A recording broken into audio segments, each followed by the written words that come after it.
이영락 집사입니다. 여호수아 13장입니다. 여호수아가 나이가 많아 늙음에 여호와께서 그에게 이르시되 너는 나이가 많아 늙었고 얻을 땅이 매우 많이 남아있도다. 이 남은 땅은 이러하니 블레셋 사람의 모든 지역과 그슬 족속의 모든 지역 곧 애굽과 사월 시내에서부터 가나안 사람에게 속한 북쪽 에그론 경계까지와 블레셋 사람의 5 통치자들의 땅 곧 가사 족속과 아스돗 족속과 아스글론 족속과 가드 족속과 에그론 족속과 또 남쪽 아이 족속의 땅과 또 가나안 족속의 모든 땅과 시돈 사람에게 속한 모아라와 아모리 족속의 경계 아벡까지와 또 그발 족속의 땅과 해트는 곳에 온 레바논 곧 헤르몬 산 아래 바알갓에서부터 하맛에 들어가는 곳까지와 또 레바논에서부터 미스로본마임까지 산지의 모든 주민 곧 모든 시돈 사람의 땅이라. 내가 그들을 이스라엘 자손 앞에서 쫓아내리니 너는 내가 명령한 대로 그 땅을 이스라엘에게 분배하여 기업이 되게 하되 너는 이 땅을 9 지파와 므낫세 반 지파에게 나누어 기업이 되게 하라 하셨더라. 므낫세 반 지파와 함께 르우벤 축속과 갓 족속은 요단 저편 동쪽에서 그들의 기업을 모세에게 받았는데 여호와의 종 모세가 그들에게 준 것은 이러하니 곧 아르논 골짜기가에 있는 아로엘에서부터 골짜기 가운데에 있는 성읍과 디본까지 이르는 메드바 온 평지와 헤스본에서 다스리던 아모리 족속의 왕 시온의 모든 성읍 곧 암몬 자손의 경계까지와 길르앗과 및 그술 족속과 마아갓 족속의 지역과 온 헤르몬 산과 살르가까지 온 바산 곧 느바에 남은 족속으로서 아스다롯과 에드레에서 다스리던 바산 왕 옥의 온 나라라. 모세가 이 땅의 사람들을 쳐서 쫓아냈어도 그슬 족속과 마하갓 족속은 이스라엘 자손이 쫓아내지 아니하였으므로 그슬과 마알갓이 오늘까지 이스라엘 가운데서 거주하니라. 오직 레위 지파에게는 여호수아가 기업으로 준 것이 없었으니 이는 그에게 말씀하신 것과 같이 이스라엘의 하나님 여호와께 드리는 하제물이 그들의 기업이 되었음이더라. 모세가 느벤 작손의 지파에게 그들의 가족을 따라서 기업을 주었으니 그들의 지역은 아르논 골짜기가에 있는 아로엘에서부터 골짜기 가운데 있는 성읍과 메드바 곁에 있는 온 평지와 헤스본과 그 평지에 있는 모든 성읍 곧 디본과 바못 바할과 벳바알몬과 아하스와 그대목과 메바학과 기랴다임과 심마와 골짜기 언덕에 있는 세레사알과 벳볼과 비스가 산기슭과 베어신목과 평지 모든 성읍과 헤스본에서 다스리던 아모리 족속의 왕 시온의 온 나라라. 모세가 시온을 그 땅에 거주하는 시온의 군주들 곧 미디안의 귀족의 이와 레겜과 술과 훌과 네바와 함께 죽였으며 이스라엘 자손이 그들을 살육하는 중에 보올의 아들 첨술과 발람도 칼날로 죽였더라. 르우벤 자손의 서쪽 경계는 요단과 그 강가라. 이상은 르우벤 자손의 기업으로 그 가족대로 받은 성읍들과 주변 마을들이니라. 모세가 갓집밭 곧 갓자손에게도 그들의 가족을 따라서 기업을 주었으니 그들의 지역은 야셀과 길르한 모든 성읍과 암몬 자손의 땅 절반 곧 라빠 앞에 아로엘까지와 헤스본에서 라맛 미스베와 보도님까지와 마하나임에서 드빌 지역까지와 골짜기에 있는 펜타랑과 벤님무라와 숫곡과 사번 곧 헤스본 왕 시온의 나라의 남은 땅 요단과 그 강가에서부터 요단돈 동쪽 긴네렛 바다의 끝까지라. 이는 갓 자손의 기업으로 그들의 가족대로 받은 성읍들과 주변 마을들이니라.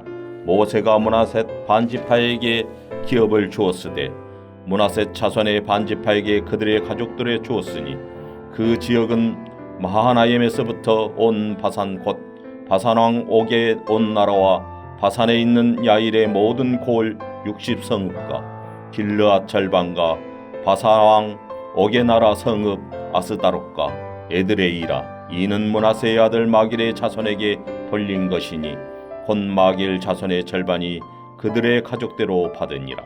요단 동쪽 여리고 맞은편 모압 평지에서 모세가 분배한 기업이 이러하여도 오직 레위 지파에게는 모세가 기업을 주지 아니하였으니 이는 그들에게 말씀하신 것과 같이 이스라엘의 하나님 여호와께서 그들의 기업이 되심이었더라. 하늘에 계신 우리 아버지여, 이름이 거룩히 여김을 받으시오며 나라가 임하옵시며 뜻이 하늘에서 이룬 것 같이 땅에서도 이루어지이다. 오늘날 우리에게 일용할 양식을 주옵시고 우리가 우리에게 죄 지은 자를 사하여 준 것 같이 우리 죄를 사하여 주옵시고 우리를 시험에 들게 하지 마옵시고 다만 악에서 구하옵소서. 대개 나라와 권세와 영광이 아버지께 영원히 있사옵나이다. 아멘.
사랑하는 성도 여러분, 오늘도 하나님의 은혜가 그리고 특별히 성령님이 여러분과 함께하는 귀한 날 되기를 바랍니다.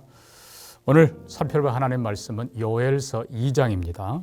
2장 18절에서 32절 말씀인데 제가 25절에서 32절까지 봉독하겠습니다. 내가 전에 너희에게 보낸 큰 군대 곧 메뚜기와 느치와 황충과 팥종이가 먹은 횟수대로 너희에게 갚아주리니 너희는 먹되 풍족히 먹고 너희에게 놀라운 일을 행하신 너희 하나님 여호와의 이름을 찬송할 것이라. 이 백성이 영원히 수치를 당하지 아니하리로다. 그런즉 내가 이스라엘 가운데 있어 너희 하나님 여호와가 되고 다른 이가 없는 줄을 너희가 알 것이라. 내 백성이 영원히 수치를 당하지 아니하리로다. 그 후에 내가 내 영을 만민에게 부어주리니 너희 자녀들이 장래일을 말할 것이며 너희 늙은이는 꿈을 꾸며 너희 젊은이는 이상을 볼 것이며 그때 내가 또 내 영을 남종과 여종에게 부어줄 것이며 내가 이적을 하늘과 땅에 베풀리니 곧 피와 불과 연기 기둥이라. 여호와의 크고 두려운 날이 이르기 전에 해가 어두워지고 달이 핏빛같이 변하려니와 누구든지 여호와의 이름을 부르는 자는 구원을 얻으리니 이는 나 여호와의 말대로 시온산과 예루살렘에서 피할 자가 있을 것이며 남은 자 중에 나 여호와의 부름을 받을 자가 있을 것임이니라. 아멘. 자, 우리는 소선지서 중에 두 번째 책 요엘서를 살펴보고 있습니다. 성경학자들은 이 소선지서 12권이 의도적으로 그리고 통일적으로 배열되었다라고 이해하고 있습니다. 성경이 전체적으로 하나님 말씀이기에 충분히 일리 있는 말씀입니다. 첫 번 소선지서인 호세아서는 하나님을 떠나 영적으로 간음한 이스라엘을 향한 책망과 함께 반대로 하나님의 변함없는 신실하심을 보여주면서 새 언약을 선포하십니다.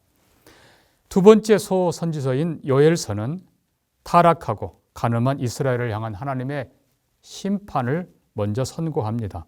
예, 그렇습니다. 유다의 멸망 이후에 열국의 심판과 그리고 심지어 자연 질서까지도 붕괴될 것을 선언하십니다. 그러나 하나님께서는 새 언약을 시행하시는데 자연 질서가 회복되고 새로운 시온이 출현하게 됩니다. 다시 말하면 새로운 시대, 말세가 시작된다는 것입니다. 이때에는 하나님께서 성령을 모든 육체에 부으시고 성령을 받은 새로운 백성들이 이제는 하나님이 원하시는 인애와 성실의 삶을 살게 되는 걸 가르쳐 줍니다. 그래서 새 시대의 선포는 한편으로는 자연과 그리고 열국에 대한 하나님의 심판이지만 궁극적으로는 새로운 시대의 시작을 선포하는 것입니다. 즉 메시아의 나라가 올 것을 말씀하고 있는 것입니다. 특별히 오늘 본문 요엘서 2장의 말씀은 이 요엘서의 중심 메시지입니다. 자, 먼저 우리가 18절을 보면요. 그때의 여호와께서 자기 땅을 극진히 사랑하시어 그의 백성을 불쌍히 여기실 것이라. 자, 범죄한 이스라엘에 하나님께서는 메뚜기 떼로 재앙을 내리셨지만 이제 하나님께서는 그 재앙을 제거하십니다. 먼저 우리는 하나님께서 그 땅을 자기 땅이라고 부르시는 것을 봅니다. 그러니까 하나님의 백성도 중요하지만 그 땅도 실은 중요한 것입니다. 또 여기 메뚜기 떼는 25절 나온 말씀처럼 큰 군대라고 표현하는 겁니다. 이스라엘을 침략한 큰 군대들을 메뚜기 떼, 느치, 황충, 팥중이 이런 것들로 비유로 말씀하고 있는 것입니다. 자, 그래서 하나님께서는 먼저 자기 땅을 사랑하셔서 그 땅을 치유하시는데 먼저는 재앙을 떠나가게 하십니다. 그래서 북쪽 군대 바벨론도 멀리 떠나게 하시고 또 동쪽 군대, 서쪽 군대 왔던 길로 다 돌아가게 하십니다. 중요한 것은 이 재앙을 내리신 분도 실은 하나님이시라는 거예요. 자, 우리는 출애굽 때 하나님께서 애굽에 내리신 재앙을 봅니다. 그때도 메뚜기 재앙이 있었습니다. 자, 중요한 것은 재앙을 내리신 분이 하나님이신데 하나님께서는 심판의 목적으로 재앙을 내리셨지만 영원토록 그렇게 두시지 않는다는 겁니다. 다른 말로 하면 재앙을 끝내는 분도 하나님, 또 다른 표현으로 하면 재앙을 제거하는 분도 하나님이란 사실입니다. 그래서 중요한 건 이스라엘 백성들이 이런 재앙을 만날 때에 메뚜기 떼의 재앙, 쳐들어오는 수많은 외부의 침략군들, 그 침략군들을 볼 것이 아니라 그들을 통해 역사하시는 하나님을 바라봐야 된다는 것입니다. 이것이 바로 신앙의 눈입니다. 뿐만 아니라 하나님께서는 자기 땅, 자기 백성을 사랑하셔서 재앙을 내리시지만 반드시 때가 되면 다시 거두시고 완전히 재앙의 문제를 해결하시는 분이라는 걸 바라보면서 우리가 회개하고 그 하나님이 하실 때를 내다보며 인내하고 바라봐야 된다는 것입니다. 그래서 신앙은 언제나 사건의 배후 하나님의 손길을 보는 것이고 분명히 그 하나님께서 시작하셨는데 그 하나님께서 뜻을 성취하신 후에는 마칠 것을 내다보는 것, 믿는 것, 이것이 바른 신앙인 것입니다. 자, 하나님께서는 재앙을 제거할 뿐만 아니라 무너졌던 것을 완벽하게 회복시키는 분이십니다. 21절 보니까 땅이여 기뻐하라. 들짐승들아 두려워하지 말라. 심지어 들의 풀, 싹, 나무, 무화과 나무, 포도나무 다 힘을 내게 하시고 하나님께서는 23절을 보면 시온의 자녀들로 여호와를 기뻐하고 그리고 그들 위에 멈추게 하셨던 이른 비와 늦은 비를 가장 적당한 때에 다시 주셔서 예전처럼 온전하게 회복하신다는 말씀입니다. 그래서 하나님께서는 회개하는 백성에게 재앙을 거두실 뿐만 아니라 무너진 모든 것들을 다 회복시키시는데 사람만 가정의 질서, 사회 질서, 국가의 질서만이 아니라 땅도 그리고 풀도 나무도 들짐승들도 모든 것들을 회복하십니다. 근데 중요한 것은 또 우리가 24절 보면요. 마침내 밀이 가득하고 새 포도주와 기름이 넘치도록 이전보다 더 축복하시는데 26절 보면 너희가 먹되 풍족히 먹고 놀라운 일을 행하신 여호와를 찬송할 것이라. 궁극적인 목적은 하나님을 찬송하는 것입니다. 자, 그래서 우리는 하나님께서는 자기 땅을 사랑하시고 자기 백성을 사랑하는 분이시라서 재앙을 멈추게 하시고 회복하시고 이전보다 더 온전하게 회복하신다. 근데 우리가 또 기억해야 될 것이 있습니다. 하나님의 진정한 회복은 여기서 멈추지 않는다는 것입니다. 이거는 어떻게 보면 한시적인 것이고 이거는 한정적인 것입니다. 하나님께서는 영구한 회복을 원하십니다. 그래서 재앙이 물러가고 모든 게 회복되는 것보다 더 중요한 두 가지를 하나님께서는 선언하십니다. 그것이 바로 27절입니다. 내가 이스라엘 가운데 있어 너희 하나님 여호와가 되고 다른 이가 없는 줄을 너희가 알 것이라. 내 백성이 영원히 수치를 당하지 아니하리로다. 첫 번째 약속은 하나님이 이스라엘 가운데 임재하시고 하나님이 통치하시고 하나님이 거하시는 한 그들은 영원토록 하나님 백성이 되고 하나님께서 재앙과 그리고 외국의 모든 것들을 막아주시고 그 땅을 온전하게 지키신다는 것입니다. 영원히 수치를 당하지 아니하리로다. 그래서 우리가 하나님을 중심에 모시고 하나님 외에 모든 우상들, 이방들 다 제거해버리고 오직 하나님이 주인 되시는 삶을 살아갈 때 그 땅에 온전한 그리고 영원한 평화와 축복이 오는 것입니다. 그런데 하나님께서는 또 하나 약속을 하십니다. 그게 바로 28절입니다. 그 후에 하나님이 주인 되시고 우상 다 제거하고 하나님만 바라보는 그 백성들에게 내 영을 만민에게 부어주리라 말씀하십니다. 하나님께서는 성령을 부어주신다는 겁니다.